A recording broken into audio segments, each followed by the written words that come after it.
Agora, para falar de um assunto muito interessante. O inverno é a melhor época do ano para perder peso. Você sabia disso? Quem vai explicar para a gente é a nutricionista Jaciara Petri, que está conosco. Bom dia, Jaciara. Obrigado pela visita. Bom dia, Jorge. Obrigada por estar aqui. Quais são os efeitos deste clima frio, né? No metabolismo e como isso pode ajudar e influencia no emagrecimento? Então, Jorge, o que acontece? No inverno, o nosso metabolismo ele está mais acelerado. Então, ele está mais propício para que a gente tenha uma maior perca, né? Eliminação de gordura corporal.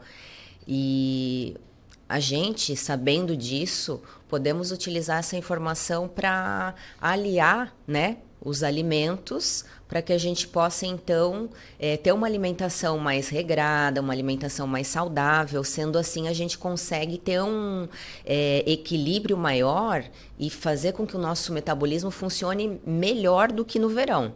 Eu diria que o inverno é o período onde a gente esculpe os corpos, né? Para mostrar no verão, porque é no verão que a gente vai estar com o corpo mais à mostra, né? Mas é uma época boa se a gente souber utilizar isso a nosso favor. E eu sempre achava que o inverno é a época que a gente mais se alimenta de alimentos pesados por causa do frio também, tem isso, né? Tanto é que temos aí as temporadas e feijoadas e por aí afora. Sempre achei que o inverno era a época que a gente mais engorda e pode ser a época que a gente mais tem possibilidades de emagrecer, então. Exatamente. Se a gente utilizar os alimentos a nosso favor, a gente vai ter uma tendência maior para emagrecer. Mas o que acontece? No inverno as pessoas sentem mais fome justamente porque o metabolismo está mais acelerado. E aí buscam os alimentos mais pesados para aquecer mais o corpo. Mas a gente pode utilizar alimentos saudáveis, só que alimentos mais quentinhos, né? Que a gente chama de comfort food, né? Os alimentos que vão trazer um conforto para a gente. E aí a gente pode utilizar os caldos, as sopas, né? Não é que eu não vou comer nenhuma vez a feijoada, não é isso. Mas o que acontece é que a maior parte das pessoas, por não estar com o corpo à mostra, acabam comendo mais mesmo, comendo mais alimentos pesados e pensando, vou deixar mais para próximo do verão para emagrecer. E aí é uma estratégia errada, né? Se a gente começar agora, lá no verão, em novembro, em dezembro, você vai estar com um corpo bacana, né? Com um percentual de gordura mais baixo e tenho certeza que não vai passar fome se fizer as estratégias adequadas, né? E vai manter o corpo aquecido também. Essa é a grande preocupação, é essa, né? Chegar a passar fome aí durante o inverno também, né? Já se regula no verão, né? Mas é a época que melhor, então, para se preparar, principalmente para aqueles que se preocupam muito em expor o corpo no verão, né? Sim, principalmente para as mulheres, né, que desejam no verão estar com o corpo mais à mostra, ir para a praia, né?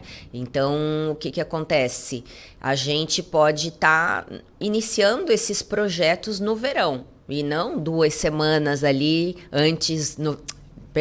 A gente pode iniciar no inverno e não 2 semanas para iniciar o verão, né? Justamente porque agora, se a gente fizer tudo certinho, ter uma alimentação equilibrada, uma alimentação saudável, comendo alimentos, não passando fome, a gente vai ter o metabolismo trabalhando a nosso favor. Que interessante. Quais são os alimentos, erros comuns que a gente comete com a alimentação no inverno? Eu diria que não é só no inverno, né? No verão isso também acontece. Mas a gente tem uma categoria de alimentos que são inflamatórios e que boa parte das pessoas tem esses alimentos diariamente na sua rotina, né? Um dos principais alimentos que inflama bastante, né? E que ajuda a aumentar o percentual de gordura é o pão, né? E aí algumas pessoas comem pão no café da manhã, pão no almoço e pão no jantar, né? Então acaba que o excesso de carboidratos vai se transformar em açúcar e com relação a matar fome, não sacia, né? Porque tudo aquilo que é carboidrato logo se transforma em açúcar. Então, um dos principais alimentos é o pão, né? O excesso de carboidratos. E aí nós temos também os derivados do leite, o próprio leite, né? Então, aumenta-se o consumo do café, dos achocolatados. E temos também, né, os alimentos que contêm açúcar e gordura, né? As cucas aqui em Blumenau. Então, as pessoas se encontram muito para tomar cafés junto, né? Então, isso faz com que a demanda calórica seja aumentada e, consequentemente, vai ter um aumento de peso, né? Porque o consumo ele é muito maior no inverno, para algumas pessoas, do que no verão. Mas é justamente por não saber ter esse equilíbrio, né? É possível emagrecer só readequando a alimentação? Com certeza. Sem você passar fome, apenas mudando alguns alimentos. Por exemplo, ao invés de você consumir o pão com manteiga na parte da manhã, no café da manhã, consome os ovos, uma boa fonte de proteína, né? No almoço, você vai poder comer o feijão, o arroz, a carne, né? As saladas. E à noite você faz uma refeição mais voltada que tenha uma proteína, por exemplo, um franguinho grelhado, ou até mesmo uma sopa, né? Que tenha uma proteína, que tenha um tipo de proteína, que pode ser uma carne, um frango. Você coloca verduras, você pode colocar uma batata, isso vai saciar, você tem uma refeição completa e você está ajudando o teu metabolismo a emagrecer. Né? Ou se você não quer emagrecer e quer só manter a sua composição corporal sem aumentar o peso no inverno, comendo da forma adequada, você consegue atingir esse resultado. E a alimentação também está muito associada às questões da saúde também, né? Com Aliás, certeza. tudo está ligado e associado, né? O peso, magro demais também pode não ser muito saudável, né? Sim. Assim como pesado demais, a alimentação. E agora no inverno nós temos algumas doenças que são mais frequentes, chamam muito a atenção, as doenças respiratórias e uma série de doenças. Como é que a gente pode utilizar a alimentação como forma de prevenção? Essa é uma pergunta excelente, né? Porque justamente no inverno é onde a imunidade de muitos ela baixa, né? E aí é onde os problemas respiratórios iniciam. Então, se a gente tiver uma alimentação com alimentos que tenham mais vitamina C, como as frutas cítricas, né? O limão, a laranja, morango, kiwi, a gente consegue ter um nível mais adequado de vitamina C no nosso organismo. Mas não basta somente isso, né? Nós temos que ter uma alimentação equilibrada como um todo. A partir disso, nós vamos ter uma imunidade mais fortalecida, mais alta. Aqui em Blumenau, por exemplo, muitas pessoas não pegam sol durante o dia, né? Então tem a questão da vitamina D baixa. Então, que é um fator muito importante. Pessoas que têm a vitamina D baixa, elas quase sempre vão ser aquelas que vão ter problemas respiratórios. Então, é sempre bom fazer exames, avaliar quais são os seus níveis de vitaminas, né? Para que você possa, se for o caso, usar uma suplementação específica e adequada para o seu caso. Cada caso é único, né? Então, para todos nós, reforçar a alimentação de uma forma equilibrada, né? Consumir frutas, vegetais verdes escuros e ter um balanço adequado, não consumir carboidrato em excesso, mas mesmo assim, equilibrando, às vezes você vai necessitar do uso de suplementos, né? Exato. A gente falou antes de emagrecer, engordar. A tireoide tem relação com isso? Problemas de tireoide? Acontece muito de pessoas que têm o hipotireoidismo, né, terem uma dificuldade maior de perder peso. Então, a gente precisa estar com a tireoide em equilíbrio para que realmente você tenha um resultado mais benéfico, né, no quesito emagrecimento. Uhum. E por que e no inverno isso pode ser mais evidenciado? É mais evidenciado porque as pessoas acabam tendo mais frio. Então, 100% das pessoas que têm muito frio, quase todas têm alguma disfunção na tireoide. E aí a gente pode falar assim, que não necessariamente ela tenha um hipotireoidismo que se mostre nos exames, mas ela pode ter um hipotireoidismo subclínico, que ela tem todos os sinais, sintomas clínicos, mas não aparece nos exames. E aí a gente precisa solicitar outros exames para avaliar os micronutrientes, como selênio, zinco. Às vezes ela não está com a tireoide né, totalmente em desequilíbrio, mas está a um passo. E aí a gente consegue adequar antes disso acontecer. E há um público mais propenso a essa situação? As alterações na tireoide, elas se devem principalmente por fatores genéticos, mas também por fatores associados a uma má alimentação, uma deficiência de selênio, de zinco, deficiência de iodo, né? E também está mais propícia em pessoas que não praticam nenhum tipo de atividade.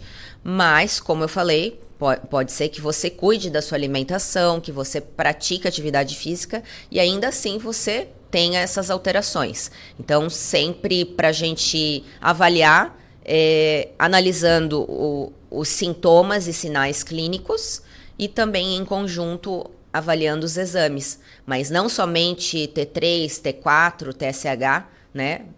Principalmente olhar para esses micronutrientes, que quase ninguém observa isso. Então pode ser que tem pessoas mais sensíveis no inverno e pode ter pessoas mais sensíveis no verão também, o inverso? No verão, o que acontece que quem tem hipertireoidismo, né, que é o contrário do hipo, essa pessoa ela é mais acelerada, ela tem mais calor, ela sua mais. E no verão, a pessoa que tem o hipo, ela vai estar até mais tranquila com relação ao calor, ela não vai sentir tanto calor quanto a pessoa que tem o hiper, né? Mas o hipertireoidismo, ele é mais raro de acontecer. Ele é mais difícil, né? O hipo já é muito mais comum. Mais comum, né? E existe tratamento para isso? Com certeza existe, né? Uma das coisas que eu mais gosto de avaliar e identificar é justamente olhar para a parte da alimentação. Às vezes a alimentação ela está muito em desequilíbrio. Quando a gente começa a alinhar a alimentação, às vezes isso já acontece naturalmente, já tem uma ajuda por si só.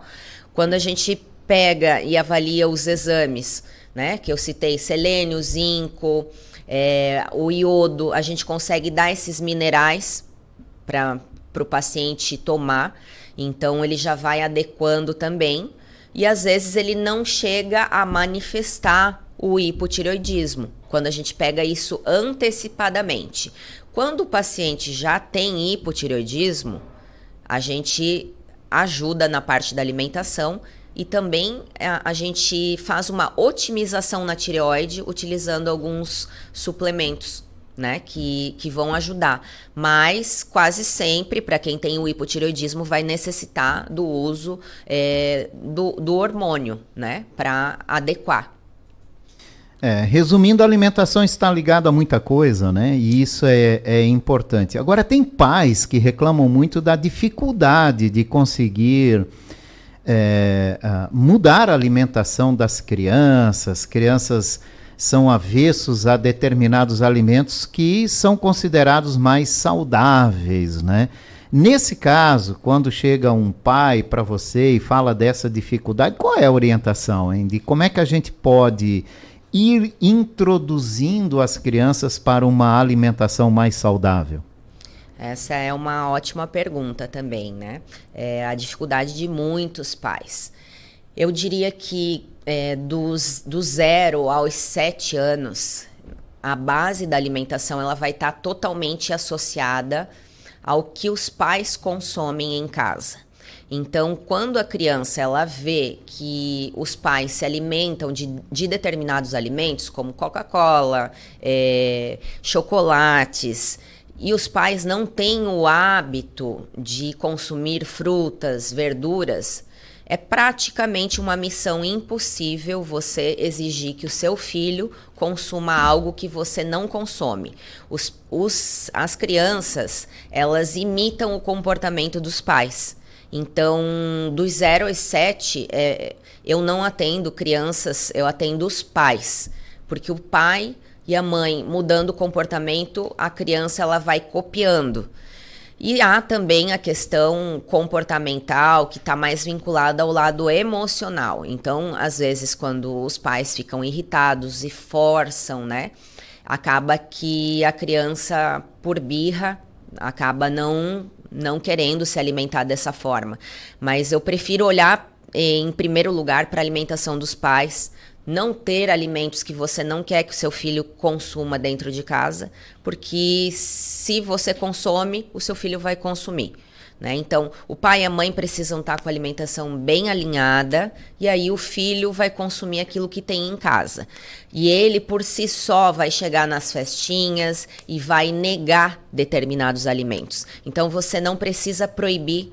Não proíba o seu filho de consumir determinado alimento. Ensina para ele qual é a consequência de consumir aquele alimento, e ele não vai querer o mal para a vida dele. Ele vai ver, o meu pai e a minha mãe fazem assim, eu também vou querer fazer isso. Quando oferecerem uma Coca-Cola, ele pode provar, mas eu conheço muitas crianças que já provaram e elas simplesmente jogam fora, elas não gostam.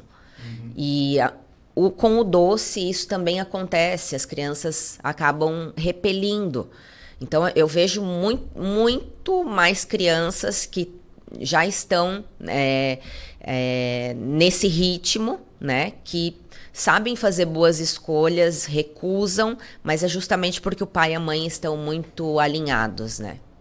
Isso é importante. A gente fala das crianças, também temos que lembrar dos adultos, né?